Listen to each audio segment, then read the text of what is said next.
Time Inc. always coveted CNN, and they wanted to own CNN. They have ultimately become successful in doing that.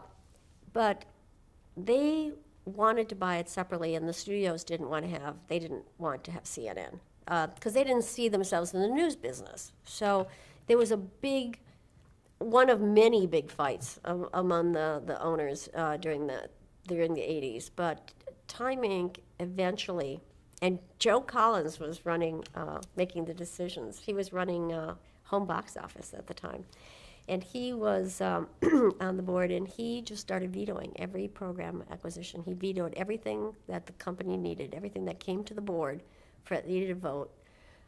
We had budgets, and if we lived within our budgets, that was fine. But if we were going to put out $50 million for a program series or something like that, I'd had to go to the board, and as you would expect, and they just started vetoing it. And it was really down to about 90 days. We wouldn't have programming to put on the air.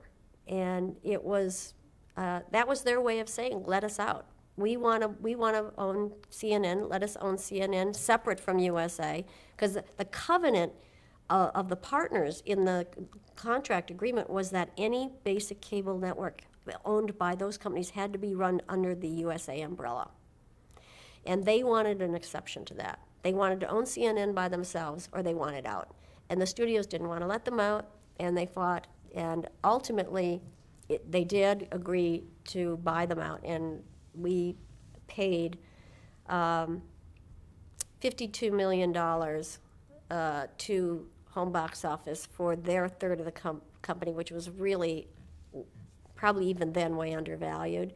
$156 million value for the company at that time. And I actually had $300 million committed to buying the company, but they just wouldn't sell it. So MCA and Paramount wound up with the company.